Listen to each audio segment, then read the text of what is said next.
ಆತ್ಮೀಯ ಸ್ಪರ್ಧಾ ಮಿತ್ರರೇ, ಬಹುಪದೋಕ್ತಿಯ ಮುಂದುವರಿದ ಭಾಗವನ್ನು ನಾವು ನೋಡ್ತಾ ಇದ್ದೇವೆ. P of X equal to A X square plus B X plus C ಬಹುಪದೋಕ್ತಿಯ ಶೂನ್ಯತೆಗಳ ಮೊತ್ತ -3 ಮತ್ತು ಗುಣಲಬ್ಧ 2 ಆದರೆ B plus C equal to 5a ಎಂದು ಸಾಧಿಸಿ. ಹಾಗಾದರೆ alpha plus beta -3 alpha into beta 2 ವರ್ಗ ಬಹುಪದೋಕ್ತಿಯನ್ನು ಬರೆಯೋಣ. ನಿಯಮ ಗೊತ್ತಿದೆ, X square minus alpha bracket alpha plus beta bracket complete X plus alpha into beta. X square ಮೈನಸ್ಗೆ minus alpha plus beta -3 X plus 2. X square minus into minus plus 3 into x 3x plus 2. A equal to 1, B equal to 3, C equal to 2. ಹಾಗಾದರೆ B ಅಂದರೆ ಎಷ್ಟಿದೆ? 3 ಇದೆ. C ಅಂದರೆ 2 ಇದೆ. 5. A ಅಂದರೆ ಎಷ್ಟಿದೆ? 1 ಇದೆ. 3 ಪ್ಲಸ್ 2 5 ಈಕ್ವಲ್ ಟು 5 1 5. ಸೊ ಎಡಭಾಗ ಮತ್ತು ಬಲಭಾಗಗಳೇನಾದರೂ ಸಮವಾದವು. ಈ ರೀತಿ ನೆಕ್ಸ್ಟ್ ಸಮಸ್ಯೆಯನ್ನು ನೋಡೋಣ. ನೋಡಿರಿ, 45ನೇ ಪ್ರಶ್ನೆ. ಅಲ್ಫಾ ಮತ್ತು ಬೀಟಾಗಳು P of X equal to X square minus 4x plus 5 ಈ ಬಹುಪದೋಕ್ತಿಯ 2 ಶೂನ್ಯತೆಗಳಾದರೆ ಅಲ್ಫಾ ಸ್ಕ್ವೇರ್ ಪ್ಲಸ್ ಬೀಟಾ ಸ್ಕ್ವೇರ್ದ ಬೆಲೆ ಕಂಡುಹಿಡಿಯಿರಿ. ಯಾವ ಬೆಲೆ ಅಂದರೆ alpha square plus beta square. ಇದ್ರ ಬೆಲೆಯನ್ನು ಏನು ಮಾಡ್ಬೇಕು? ನಾವು ಕಂಡುಹಿಡಬೇಕು. ಮೊದಲು ಅಲ್ಫಾ ಪ್ಲಸ್ ಬೀಟಾ ಬೆಲೆ ಕಂಡುಹಿಡಿಯೋಣ. Alpha plus beta minus B by A. ಮೈನಸ್ಗೆ ಮೈನಸ್ ಬಿ ಅಂದರೆ ಎಷ್ಟಿದೆ? -4, ಎ ಅಂದರೆ 1. ಮೈನಸ್ ಇಂಟು ಮೈನಸ್ ಪ್ಲಸ್ 4 ಆಯಿತು. ಇನ್ನು alpha into beta C by A. C ಅಂದರೆ ಪ್ಲಸ್ 5, ಎ ಅಂದರೆ 1 ಈಕ್ವಲ್ ಟು ಎಷ್ಟಾಯ್ತು ರೀ? 5 ಆಯಿತು. ಹಾಗಾದರೆ alpha plus beta alpha square plus beta square ಬೆಲೆ ಬೇಕಾಗೈತಿ. ನಾ ಇದನ್ನು ಈ ರೀತಿ ಬರ್ತೀನಿ ನೋಡ್ರಿ. ಏನು ಬರ್ತೀನಿ? ಅಲ್ಫಾ ಮೈನಸ್ ಬೀಟಾ ಅಥವಾ ಪ್ಲಸ್ ಬೀಟಾ ಅದರ ಘಾತ 2 ಮೈನಸ್ 2 ಅಲ್ಫಾ ಇಂಟು ಬೀಟಾ ಅಂತ ಬರ್ತೀನಿ. ಯಾವ ಬೆಲೆ ರೀ? Alpha square plus beta square ಬೆಲೆ. ಸರ್ ಹಂಗ್ಯಾಕೆ ಬರೆದ್ರಿ ಅಂತ ಕೇಳ್ಬೋದು. Alpha plus beta whole square ಅಂದರೆ ನಾ ಬರೀತೀನಿ ರೀ. Alpha plus beta whole square ಇದ್ರ ಬೆಲೆ alpha square plus beta square plus 2 alpha into beta. Alpha plus beta square minus 2 alpha into beta. So ಇವೆರಡೂ ತೆಗೆದುಬಿಟ್ರೆ ಮತ್ತೊಳ್ಳೆ ಅದೇ ಬೆಲೆ ಬಂತು. ಹಾಗಾದರೆ ನಾ ಏನು ಬರ್ಕೊಂಡ್ರೆ alpha plus beta whole square minus 2 alpha into beta. ಹಾಗಾದರೆ ಅಲ್ಫಾ ಪ್ಲಸ್ ಬೀಟಾ ಅಂದರೆ ಎಷ್ಟಿದೆ? 4 ಇದೆ.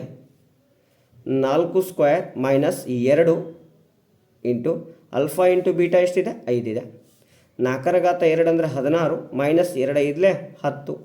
16 ಒಳಗೆ 10 ಹೋದ್ರೆ ಎಷ್ಟು ಉಳಿತದೆ ರೀ? 6. ಹಾಗಾದರೆ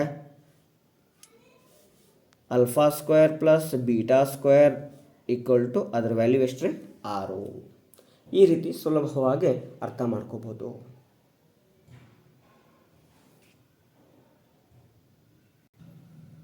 ನೆಕ್ಸ್ಟ್ 46ನೇ ಪ್ರಶ್ನೆ ಏನಿದೆ ನೋಡ್ರಿ.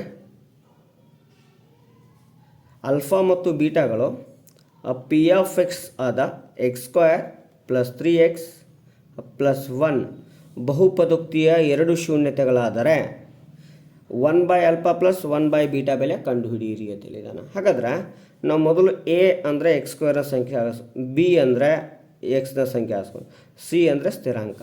ಇನ್ನು ಮೊದಲು ಏನು ಮಾಡೋಣ? ಅಲ್ಫಾ ಪ್ಲಸ್ ಬೀಟಾ ಕಂಡುಹಿಡಿಯೋಣ. ಮೈನಸ್ ಬಿ ಬೈ ಎ ಅಂದರೆ -3 ಬಾಗ್ಲೆ 1 ಅಂದರೆ ಅದ್ರ ವ್ಯಾಲ್ಯೂ ಎಷ್ಟೈತೆ ರೀ? -3. Alpha into beta C by A. ಸಿನೂ ಒಂದಿದೆ, ಎನೂ ಒಂದಿದೆ, ಅದರ ವ್ಯಾಲ್ಯೂ ಎಷ್ಟೈತೆ ರೀ? 1 ಆಯಿತು. ಗುಣಲಬ್ಧ ಮತ್ತು ಮೊತ್ತ ಕಂಡುಹಿಡ್ತೇವೆ. ಈಗೇನಂದರೆ 1 by alpha plus 1 by beta ಬೆಲೆ. ಹಾಗಾದರೆ ಅಲ್ಫಾ ಮತ್ತು ಬೀಟಾ ಲಸ ತೆಗೆದ್ರೆ ಅಲ್ಫಾ ಮತ್ತು ಬೀಟಾ ಆಗುತ್ತಾ? ಅಲ್ಫಾ ಐತಿ ಅಂದರೆ ಬೀಟಾದಿಂದ ಗುಣಾಕಾರ ಮಾಡಿರಿ, ಬೀಟಾ ಇದೆ ಅಂದರೆ ಅಲ್ಫಾದಿಂದ ಗುಣಾಕಾರ ಮಾಡಿರಿ. ಹಾಗಾದರೆ 1 into beta beta plus 1 into alpha alpha. Beta plus alpha ಅಂದರೂ ಒಂದೇ, ಅಲ್ಫಾ ಪ್ಲಸ್ ಬೀಟಾ ಅಂದರೂ ಒಂದೇ equal to alpha divided by alpha into beta. ಹಾಗಾದರೆ ಅಲ್ಫಾ ಪ್ಲಸ್ ಬೀಟಾ ಎಷ್ಟಿದೆ ರೀ? -3 ಇದೆ. ಅಲ್ಫಾ ಇಂಟು ಬೀಟಾ ಎಷ್ಟಿದೆ ರೀ? 1 ಇದೆ. -3 ಒಂದಾಂಶ ಅಂದ್ರೆ ಒಂದೇ, -3 ಅಂದ್ರೆ ಒಂದೇ. ಹಾಗಾದರೆ 1 by alpha plus 1 by beta ಅಂದರೆ ಅದರ ವ್ಯಾಲ್ಯೂ -3 ಆಗುತ್ತೆ. 47ನೇ ಕ್ವಶನನ್ನು ನೋಡ್ತಾ ಇದ್ದೆ ನೋಡ್ರಿ. ಅಲ್ಫಾ ಮತ್ತು ಬೀಟಾಗಳು 47 ಅಲ್ಫಾ ಮತ್ತು ಬೀಟಾಗಳು ಪಿ ಆಫ್ ಎಕ್ಸ್ ಆದಂತಹ x² ಪ್ಲಸ್ 3x ಪ್ಲಸ್ 1 ಈ ಬಹುಪದೋಕ್ತಿಯ ಎರಡು ಶೂನ್ಯತೆಗಳಾದರೆ alpha square into beta plus alpha into beta ಸ್ಕ್ವೇರ್ದ ಬೆಲೆ ಕಂಡುಹಿಡಿಯಿರಿ ಅಂದಿದ್ದಾನೆ. ಮೊದಲು ಏನು ಮಾಡೋಣ್ರೆ, ಎ ಅಂದರೆ x² ಸಂಖ್ಯೆ, ಬಿ ಅಂದರೆ ಎಕ್ಸ್ನ ಸಂಖ್ಯಾ ಸಗುಣಕ, ಸಿ ಅಂದರೆ 1. Alpha plus beta minus B by A, ಮೈನಸ್ಗೆ ಮೈನಸ್ ಬಿ ಅಂದರೆ 3 ಇದೆ, 3 ಮೈನಸ್ 3 ಒಂದು ಅಂಶ ಅಂದರೂ ಒಂದೇ, ಮೈನಸ್ 3 ಅಂದರೂ ಒಂದೇ. ಏನು alpha into beta C by A, 1/1 ಅಂದರೆ ಅದ್ರ ವ್ಯಾಲ್ಯೂ ಎಷ್ಟು ರೀ 1. ಇನ್ನು alpha square into beta plus alpha into beta square ಬೆಲೆ ಕೇಳಿದಾನೆ. ಇಲ್ಲಿ ಅಲ್ಫಾ ಮತ್ತು ಬೀಟಾ ಸಾಮಾನ್ಯ ತೆಗೆದುಬಿಡೋಣ. ಅಲ್ಫಾ 2 ಅದಾವ, 1 ಉಳಿತದ, ಪ್ಲಸ್ ಬೀಟಾ ಸಾಮಾನ್ಯ ಪದ, ಅಲ್ಫಾ ಸಾಮಾನ್ಯ ಪದ, ಬೀಟಾ 2 ಅದಾವ, 1 ತೆಗೆದವೆ, ಇನ್ನೊಂದು ಉಳಿತದ. ಹಾಗಾದರೆ ಅಲ್ಫಾ ಇಂಟು ಬೀಟಾ ಅಂದ್ರೆ ವ್ಯಾಲ್ಯೂ ಎಷ್ಟೈತೆ ರೀ 1 ಇದೆ. ಅಲ್ಫಾ ಪ್ಲಸ್ ಬೀಟಾ ಅಂದರೆ ಎಷ್ಟೈತೆ ರೀ -3 ಇದೆ. ಸೊ ಇವುಗಳ ಗುಣಲಬ್ಧ ಯಾವ 3 ಆಗ್ತದೆ ರೀ -3 ಆಗ್ತಾ ಇದೆ. ಅಂದರೆ ಚಂದಾಗ ಪ್ರಶ್ನೆಯನ್ನು ಓದಿ ಬಿಡಿಸಿದ್ರೆ ಸರಳವಾಗಿ ಸಮಸ್ಯೆ ಕ್ಲಿಯರ್ ಆಗುತ್ತಾ ಇದೆ. 49ನೇ ಪ್ರಶ್ನೆ, 48ನೇ ಪ್ರಶ್ನೆ. P of X equal to 2x² minus 6x plus K ಈ ಬಹುಪದೋಕ್ತಿಯ ಒಂದು ಶೂನ್ಯತೆಯು ಇನ್ನೊಂದು ಶೂನ್ಯತೆಯ 2ರಷ್ಟಿದೆ. ಹಾಗಾದರೆ ಇಲ್ಲಿ ಬರೀತಾ ಇದೆ ಅಂದರೆ ಶೂನ್ಯತೆಗಳು ಏನಾಗಿರಲಿ ಅಲ್ಫಾ ಮತ್ತು ಬೀಟಾ ಆಗಿರಲಿ. ರೈಟ್, ಇಲ್ಲಿ ಪದ ಹೇಳ್ಯ ನೋಡ್ರಿ, ಒಂದು ಶೂನ್ಯತೆಯು ಇನ್ನೊಂದು ಶೂನ್ಯತೆಯ 2ರಷ್ಟು. ಹಾಗಾದರೆ ಅಲ್ಫಾ ಎಮ್ ಆದರೆ ಬೀಟಾ 2m ಅಂತ ತಗೋಬೋದು, ಯಾಕೆ 2ರಷ್ಟು. ಬೀಟಾ 2m ಆದರೆ ಅಲ್ಫಾ 4m ಅಂತ ತಗೋಬೋದು, ಅಥವಾ ಬರೀ m ಅಂತ ತಗೋಬೋದು. ಅಂದ್ರೆ ಒಂದು ಶೂನ್ಯತೆ 1 ಇದ್ದರೆ ಇನ್ನೊಂದು ಶೂನ್ಯತೆ 2 ಆಗುತ್ತಾ, ಒಂದು ಶೂನ್ಯತೆ 2 ಇದ್ದರೆ ಇನ್ನೊಂದು ಶೂನ್ಯತೆ 4 ಆಗುತ್ತಾ. ಹಾಗಾದರೆ ಯಾವ value ಕೇಳ್ಯಾರ್ರಿ K value.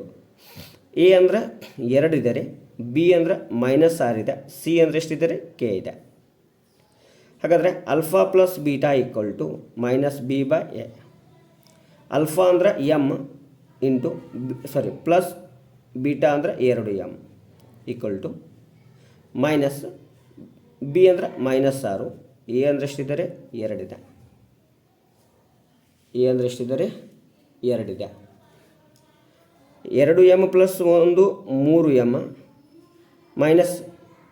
Minus into minus plus 6/2, 2 1 2 3 3 1 3 1. So M equal to ಎಷ್ಟೈತೆ ರೀ 1 ಆಯಿತು.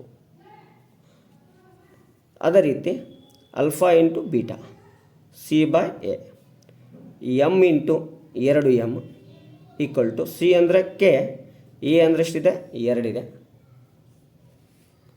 ಎಮ್ ಅಂದರೆ ಎಷ್ಟಿದ್ದಾರೆ 1, 1 into 2 into 1 equal to K divided by 2, 1 2 2 equal to K divided by 2.